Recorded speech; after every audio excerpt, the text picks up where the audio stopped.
This is J.G. Hertzler. You're listening to the official Axanar Podcast. Welcome to official Axanar Podcast number 69. I am Alec Peters, and today, rather than Keith M. Cedar, who has hosted this podcast for a while, I'm going to be hosting with special guest star Mark Edward Lewis. And welcome, Mark. How are you doing? I'm doing all right. Guest star. Yeah, you're a special guest star. I know it's like on TV. It's like, you know, they always negotiate for, you know, special guest star. Yeah. What do you mean? You're on the show every week. What kind of special? Like Dr. Robinson, Dr. Smith in Lost in Space was always special guest star. It's like, what special guest star? He's on every episode. Weird. So, but anyway, I hope you're doing well. We a little different format because today on this podcast we are also doing the video recording, so this will be available on YouTube as well once Stogie finishes producing it, and we will get it up on the Axanar YouTube channel for you all. So anyway, how you doing, Mark? It's here we are in the dog days of summer of Atlanta, enjoying it, and it really hasn't been that brutal this year, I gotta say. I think you're in the dog days. I think I'm in the cat days. No, I'm definitely in the cat days. That's for sure. We, as those of you know, we just put out a video too of our little cat factory we have over here, rescuing kittens. And right now we only have, 3, 6, 7. We only have 7 in-house at the moment, but we have 3 at one foster's and 2 at another foster's. That's a total of 12. And fortunately, we just got a couple adopted today out at PetSense where we. Oh, is that right? Who got adopted? Oh, as a matter of fact, Chloe got adopted. Oh, Chloe was adopted. Yeah, we've actually had like 3 potential adopters for Chloe, and the one young lady here just put in an application. I just talked to her, so she's very excited. Her and her husband both got to take out Chloe and hold her, who's just a very sweet, loving cat. Just a little shy, but yeah, she's lovely. I got to take, just so you all know, I'm right now I live 2 doors down from Alec here in Atlanta, and so I'm kind of the cat overflow here. So I got to take care of Chloe when she had a big cone because she pulled out her stitches for 10 days. Actually, she was here for 2 weeks, I think. Oh yeah, she was there for a while. Yeah, but yeah, twice she pulled out her stitches. Oh. Sweet. Oh, sweet girl. And then I had 5 of the kittens, and then their mom was here, and now they're gone, and I still have the mom. Yep. Yeah, it is definitely the cat overflow, because right now we have a ringworm epidemic at this, which we think we've got under control.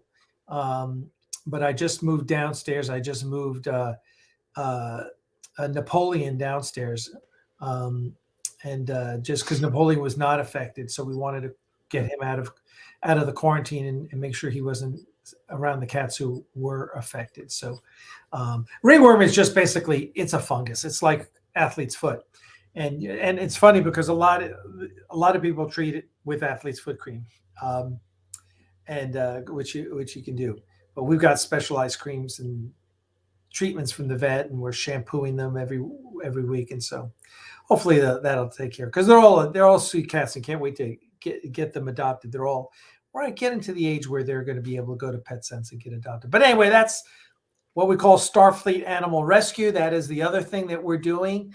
But let's talk a little bit about Axanar, because now that you're down here, now you are not only down here in Atlanta, so we get to work together, but you've got the Axanar computer and your hard drives, the RAID array set up.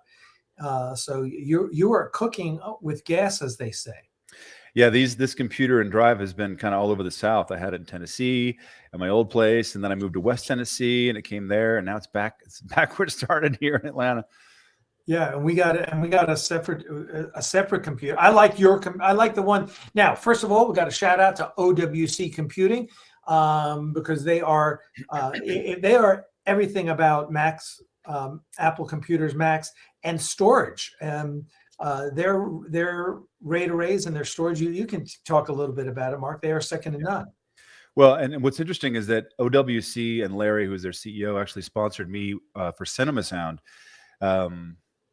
from about 2016 on, not long after. I don't know when your relationship with him started, but we started way back in like 13. Oh yeah, great. So one of the things that we do with in the media side is a lot of people have Macintoshes, and there's not a lot of resources out there for people who have aging Macintoshes. You know, Apple kind of gets rid of you and wants you to upgrade.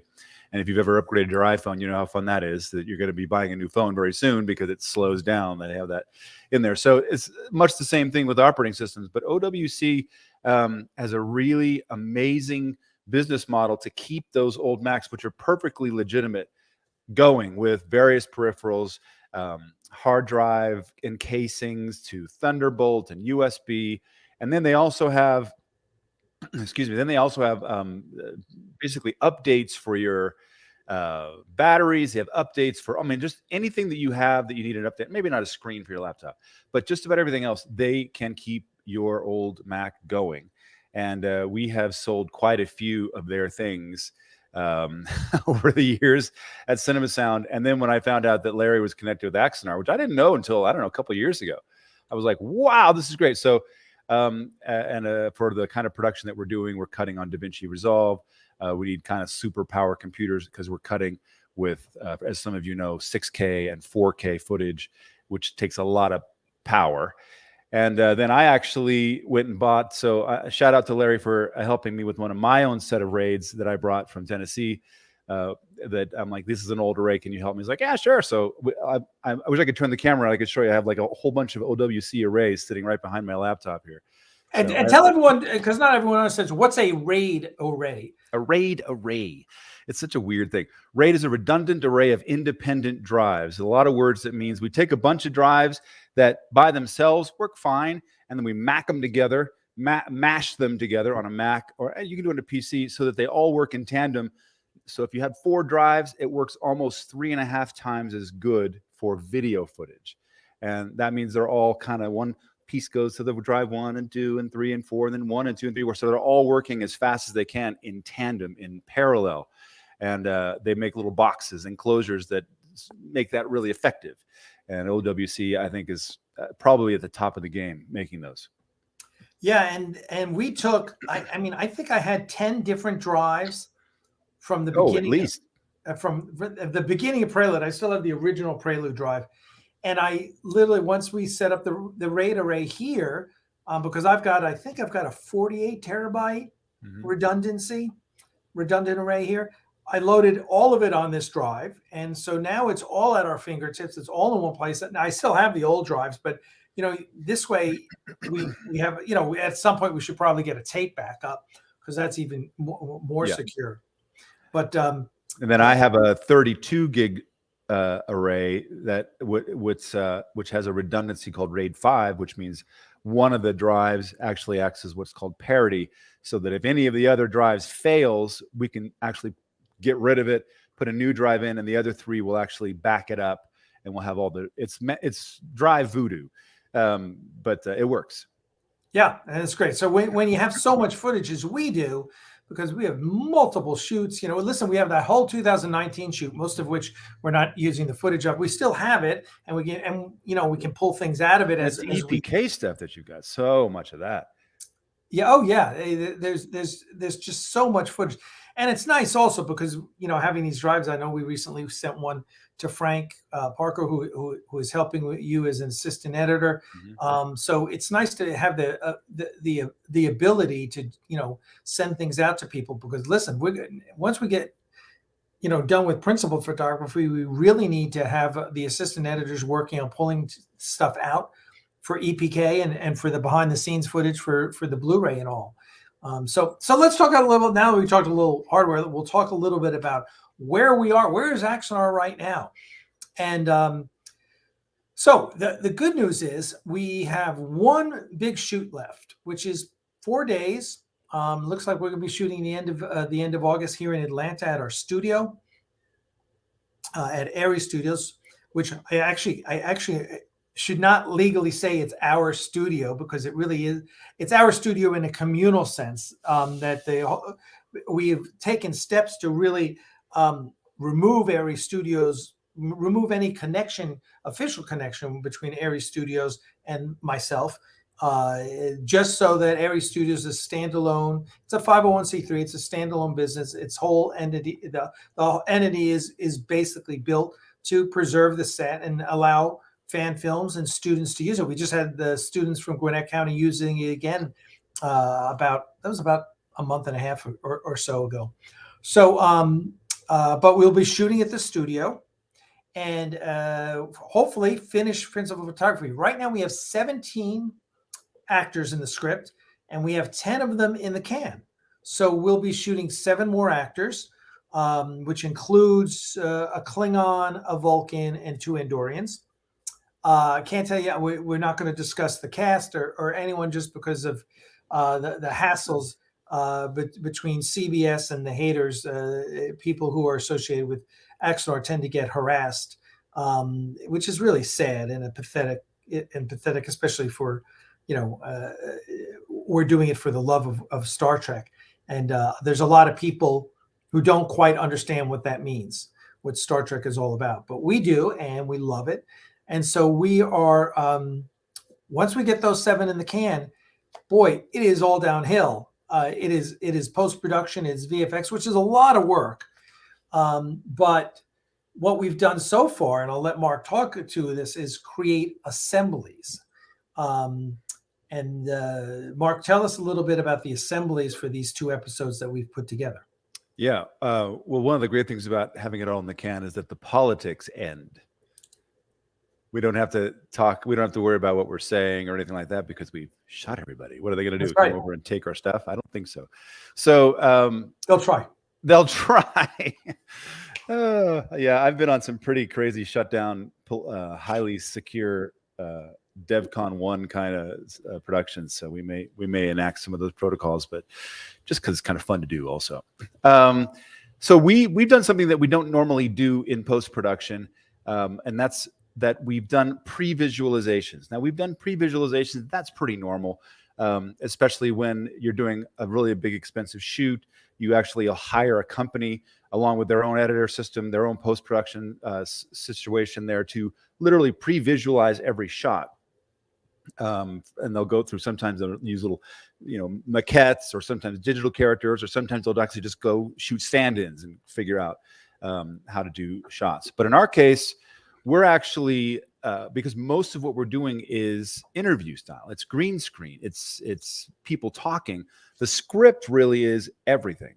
So it's difficult to figure out what's working in a script by just looking at it or reading it. Sometimes even having a reading is helpful, but until you get it into a timeline and you actually see it on the screen cut together, even if it's just text cutting in time, it's very difficult to get a sense for how it's going to flow. So what we've been doing is what we're calling assemblies, where we're taking the script and all the footage that we've selected and cut and made good of what we shot already, and kind of juxtaposing them against each other in time, in the timeline. And it gives us a lot of things. One is, are we anywhere near the 15-minute requirement? 2 is, does it flow the way we want? Is the act structure working? 3, we've discovered some things in the world of, since we haven't shot all the actors yet, we can actually move lines around. Let's have that line go to that actor, that character really. And let's have this person go over here. And then of course, just completely rearrange it. Right now, there's very little of the original script that we were working with in January that survived its structure. Some of it's been pulled out. Some other stuff's been added in. And that I'm convinced that wouldn't have been possible without being able to put it into a timeline and see it edited in real time. And that's what we've been doing. And I think I would say, based on your notes today, episode 4, from a script perspective, is pretty much cooked, isn't it? Yeah, I think so. There were only 2 spots where I was like, we need to word that a little differently. That was it. And that was it. Not like it needs a whole new line. It was like, I like that line to end this way or something, but only 2 spots for the most part. And the other things are just kind of editing that once we get footage, we'll figure that out. Yeah. But I was having gone through it before. I went through it again this time. I'm happy. As a matter of fact, there's one thing I'll talk to you about after. We're a little over time, and I actually think I have the piece that we pull out. Good. Which I really like, but I think there's a piece in 4 that can go into 5. Oh. It works great. It's putting an assembly together has given us such ability to really get a feeling for, does this work? Because listen, I had a lot of guys read the script who loved it and like, oh, this is great, blah, blah, blah. But once you see it on screen, it really is different. It really is. And it's allowed us to do just what you said, add lines, take out lines. I mean, there's whole scenes that we took out. I mean, the first assembly, wasn't the first assembly like 20 minutes long? It was well over 20 minutes. Yeah. So, we pulled out a major scene. But it just, it didn't. Part of what you're always doing when you're reading a script is, does what you have in that script move the story forward? Right? Or is it just? And I learned that when we were working on the feature film script, and we wrote a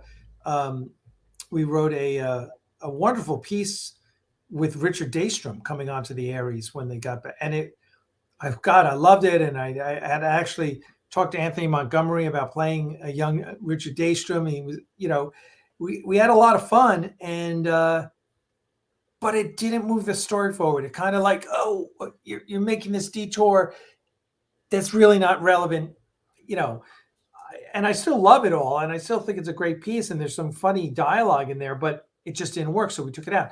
And it's the same here. The scenes that we've taken out, yeah, it works better without them. Yep. Sometimes you got to kill your children. As an editor, that's kind of 90% of what you're doing is just killing stuff, taking stuff out, shredding it, whatever. Yeah. So anyway, I'm feeling really good about episode 4. I know episode 5 we're still working on, and we'll get there as well. We also had some.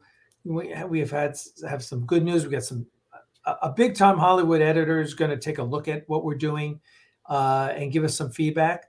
And we're always looking for the quality people who are. If you can get someone like we've gotten who just say, hey, I'll take a look at it and I'll give you my feedback. That's amazing. That's great, because having that set of eyes can give you a different perspective. When I wrote the original script for Axanar, now we're talking 2012 here, 2 years before we even made Prelude, I ran it by Marco Palmieri, who had just come off his time as editor of Pocketbooks on the Star Trek books for Pocketbooks. And I reached out to him on Facebook, and he was very generous with his time. And I sent him the script, and it was, boy, his feedback was just amazing. It was so right on. It was so spot on. And it really, I was like, oh, I get it. And it made me change, it made me change the script. I think one of the things, being that I had decided years ago to play Garth in it when it was a small little project, sometimes I want to cut down on Garth's part, or not cut down on his lines, or minimize his role. So, and a lot of that is just, but listen, why listen to me when you can listen to Gary Graham, or you can listen to J.G. Hertzler, right? You got these great actors around you, and I'd rather hear them. And I think we did that really effectively in Prelude. I think Rob Burnett, who was the editor at the time, did a really good job with managing the ensemble aspect of Prelude. And it's something that I've been very cognizant of as we go through the scripts here is, and there's a tool you can use in Final Draft is the script editing program that everyone uses.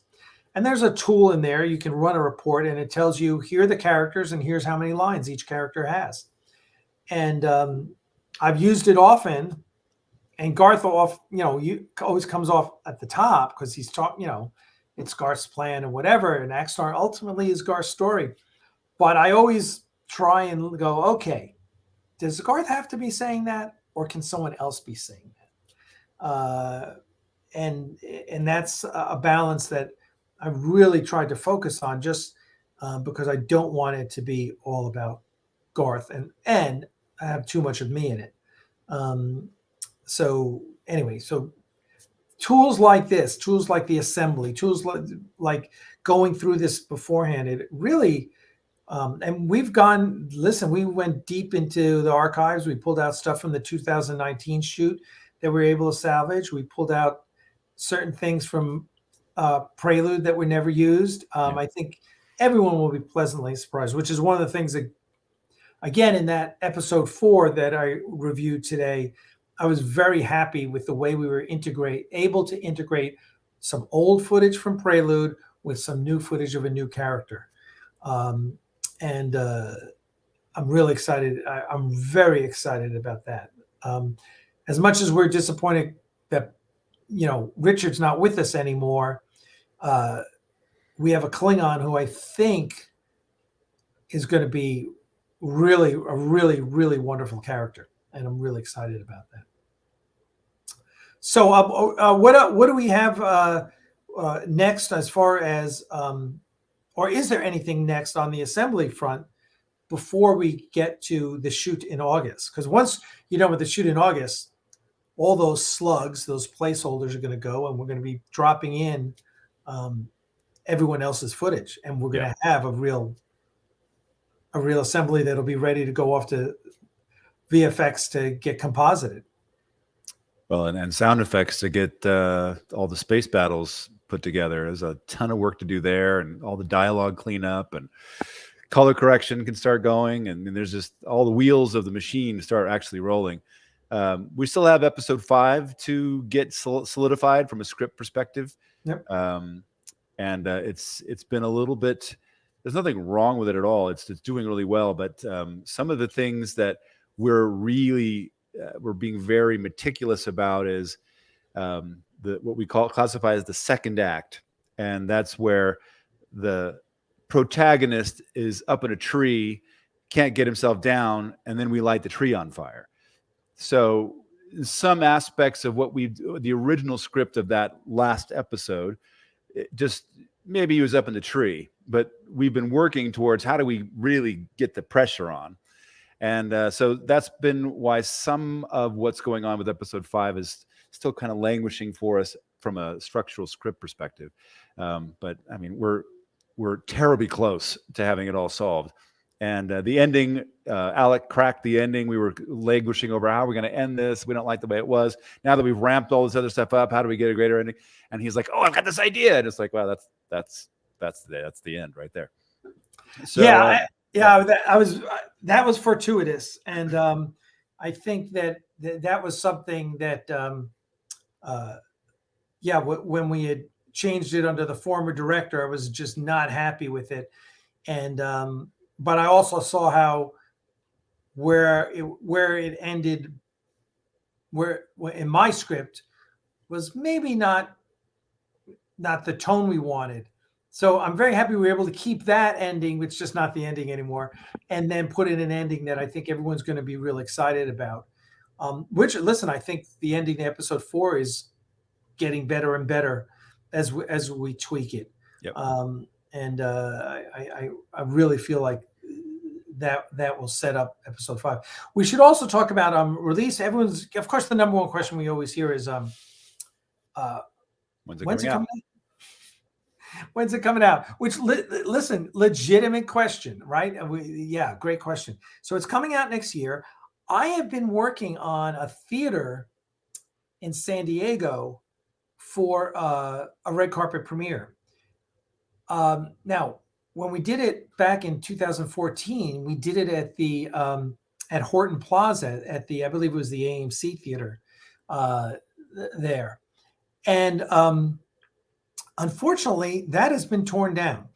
Horton Plaza is no longer Horton Plaza. It's like something else. It's a very interesting project that they've done, but they were basically turning it into a kind of a entrepreneurial hub, incubator, technology park, which is interesting. The challenge is that was the theater that we used because it was incredibly reasonable.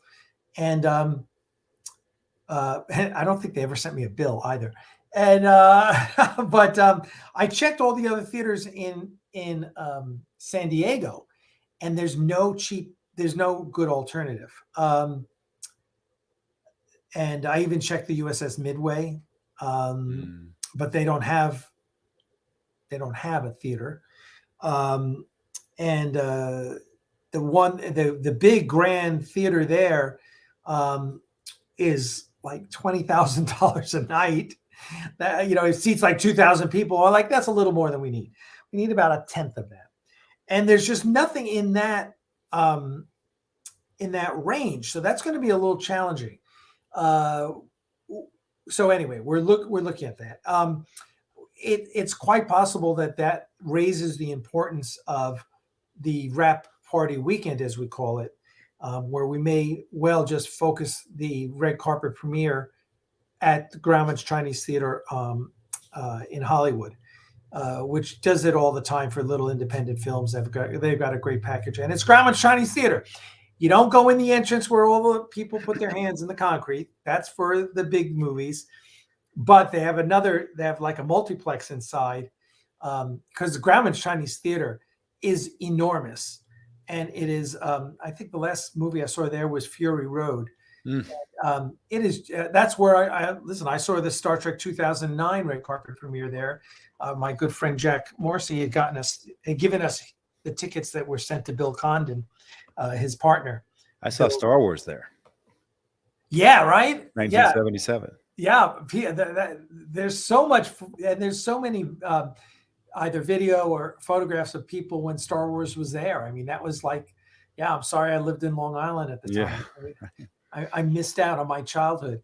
But Grauman's is a legend. So just even being able to be in their multiplex portion, which is beautiful, which is in the Kodak, right there in the Kodak Theater area, is wonderful. So we will have, and the wrap party weekend, as we talked about, we'll do things like we'll go to Vasquez Rocks and visit Tillman Japanese Gardens, Starfleet headquarters and stuff. Do fun things and culminate it in the premiere of the next two episodes. By that time, we will also have the Blu-ray out. So when we actually do premiere it, probably the week before, we'll be sending out the Blu-rays to everyone who got them. And I'm working really hard to get a steelbook of the trilogy, just because I'm a geek and I love steelbooks. Steelbook, for those of you, it's a Blu-ray, and literally the Blu-ray holder is literally metal, and it's a whole like subgenre of collecting Blu-rays. So it'd be a lot of fun to have one of Axanar. So that's it. So as far as the shoot next month, 7 actors, a few extra things coming in, but we're working on the makeup right now. We're working on costuming. The actors are mostly set. I just talked to my friend today who's going to be playing the Klingon, and very excited to have him down. I gotta say, going through episode 4 again, Tina as the Vulcan, just wow, brilliant. Really, really, really happy with her performance. It's really a little different. It's just not your typical Klingon. Vulcan, excuse me. Definitely not your typical Klingon. Yeah, she's just. Yeah, I'm very happy with what we got out of her. She adds a very interesting Romulan bias to it all. Yeah, it's interesting. So excited about that. Listen, I am so excited to get it all in the can. I mean, when we have everyone in the can, it's just going to be now let's get to work. For you, for me, it'll be like. Ooh. Well, yeah. Thank God you don't have any hair. That's right. You'd be pulling it out. Pulling it out. That's what Prelude did. Sure, blame Prelude for it. Blame Prelude. All right. Well, before we wrap it up, anything else, Mark, that you want to tell the fans out there about what we're doing or what to expect besides awesomeness? Awesomeness. I am really surprised at how successful our process has been, because we've had some time between our January shoot and then obviously what's happening in August. And Alec and I have been kind of systematically working on these assemblies without a lot of panic, a lot of, oh, we have to get this done. And so this is like one of the first productions I've been on where that ease has kind of allowed for other ideas to show up, like I mentioned with the end of 5, and that he showed up for Alec, and then also we've been able to bring up some staff members to kind of build the team in a way that we wouldn't have been able to before, because it's not, oh, we just have to have all the players in that are going to do it fast. It's like, no, we brought in Frank and some other people that are kind of waiting in the wings to help us once we're in the post-production side. But unlike what happened with Prelude, where we had a script, it was shot, and then Rob had to take whatever was there and make it work. And there were some issues with what was shot from a story perspective. We had to change the ending. The ending was completely different than what was in the script. And that was, like him or hate him, Rob did a great job cutting Prelude. Really great job. He did. And solved some unsolvable problems. We also had to, there was also a reshoot that we had to do because we hadn't shot Ramirez from the back for the speech scenes. So we had to do that pickup shot. But yeah, I think, listen, Prelude succeeded in a lot of ways in spite of the limitations. We were fortuitous in that regard. And this time we basically have enough time to anticipate issues and solve them before they become issues. And that's what's been great about this, is that we're actually organizing. Like, the edit for me is going to be kind of dumb, because all the shots we'll have put in place, unless we find something amazing that we wanted to shift something around. But it's like we're literally shooting for what's sitting in what we call slugs, little text bits or cheesy voiceovers that Alec and Crystal and I have done. This is represent what's there. And it'll be like the creative side of it from the edit, the storytelling side has been done in a way that's, I think, pretty effective. And certainly when we shot in January, there wasn't any real surprises, and we'd done sort of a similar version of that, not to the depth that we have here. And then I'm really looking forward to working with all the visual effects folks, because we probably won't come up with those shots until we have the live action. Like, we won't even be pre-visualizing that visual effects, like the 3D stuff. Obviously, the green screen effects and all that'll happen pretty much simultaneously. But based on what happened in January with the actors that we had there, we were so blown away by some of the performances that we actually moved things around, because we're like, that was like, there's a Robert April scene, which I won't spoil for you, which he performed so powerfully, so passionately, that I was like, that is not the intention of the script, but it is so much better that let's put it here. Let's change this.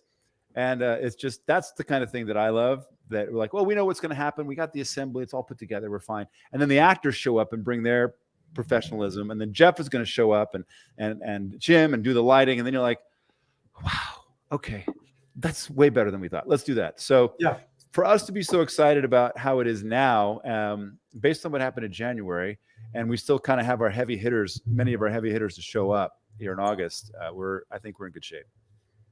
Yeah. And lastly, I'm going to let everyone know that we're very grateful. We have two benefactors who are basically paying the foot in the bill for the rest of Axanar. And we'll be introducing them here in the near future. But basically, what it allows us to do is not have to raise any more money for Axanar. So real excited about that. Much to the chagrin of certain corporate overlords who are, doing everything in their power to destroy Axanar. In my line of work, we say, "Oh, the alphabet company," as we refer to the IRS or the SEC. But now we're speaking of a different alphabet company. Yeah, and we've basically got these two benefactors who, and it'll be wonderful when I have him on to do one of these podcasts, because he'll tell you the reason he decided to put up the money, and we're talking six figures here, is he said, Alec, I followed this for a while, and with all the struggles you've been through, I've realized that you are either insane or you are one of the most dedicated, committed people I know. I said, okay, I'll take that. Maybe a little of both. But we thank them. We thank them for the giving us the ability to deliver Axanar after all this time and all the trials and travails of all the disreputable people that have tried to destroy Axanar and to besmirch us, and everything from nonsense online to Crystal and I both being physically assaulted in public and having to take out having death threats against us. And some of them aren't people trying to destroy it. Some of them are just megalomaniacal narcissists who want to take it. That's the other side. That's the new one. Like, wait, what? Yeah. I like the people like, oh, you've had so long, I could have done it in less time. Well, you know what? If you had invented Facebook, you would have invented Facebook. That's correct. So, and I'll say this, and I've said it before, and I'll just continue to say it for people who don't quite get it. There's another gentleman who's been a part of this project for about as long as I am. He lives in LA, Bing Bailey, who's been our color correction. He's been on set. He's been DIT, taking care of all the data, make sure it's all good there.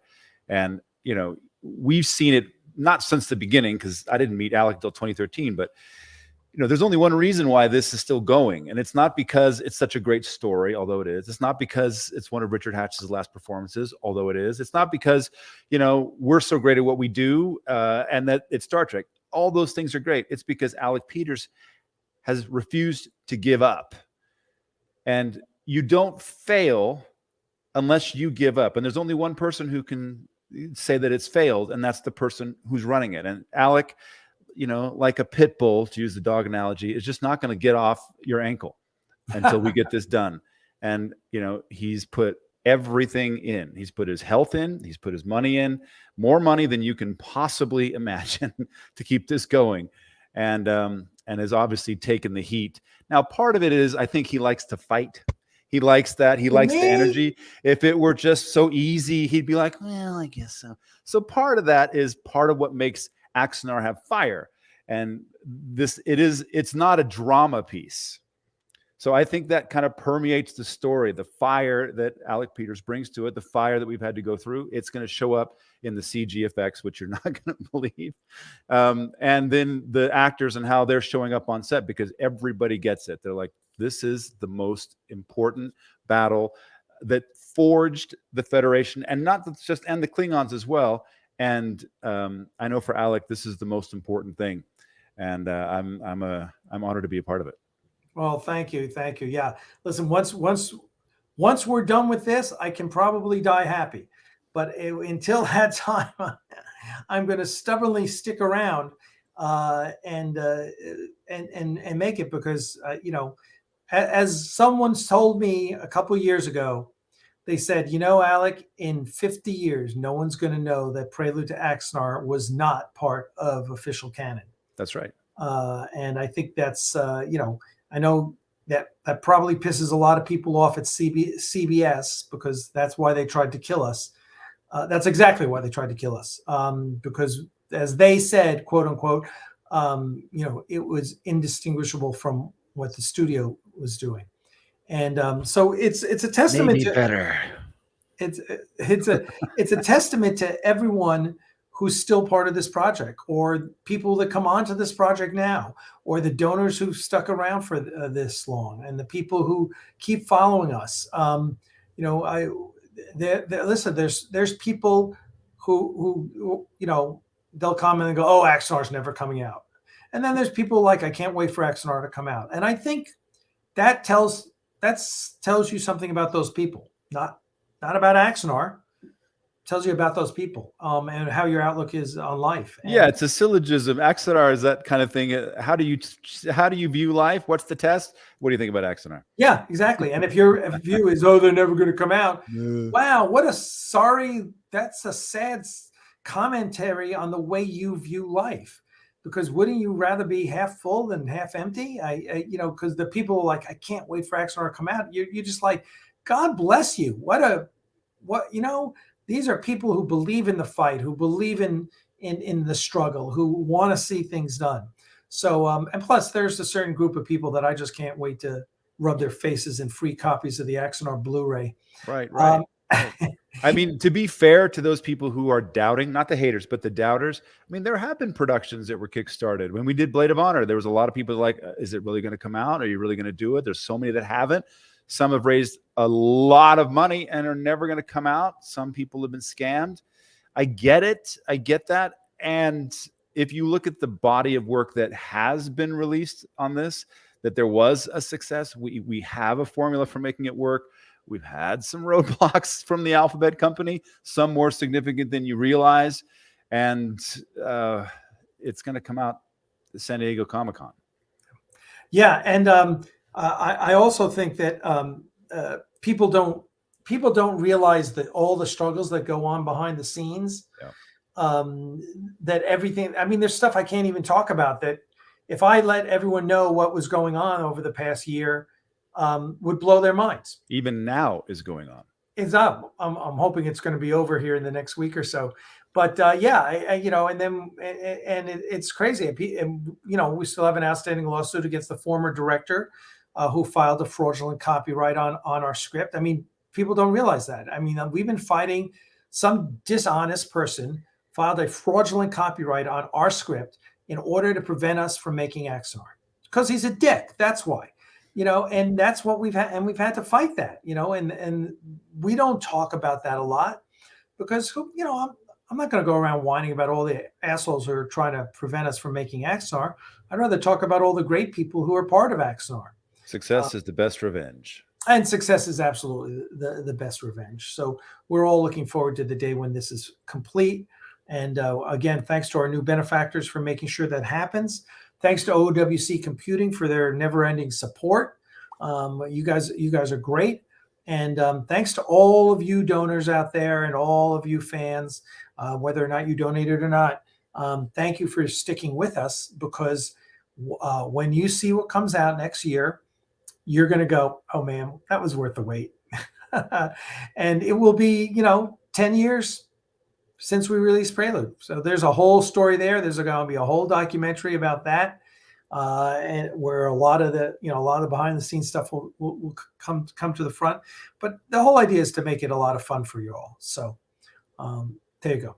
All right. Well, listen, we're out for now. This is podcast number 69.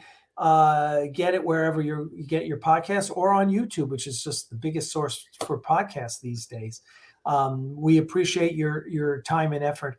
And until next time, live long and prosper, my friends.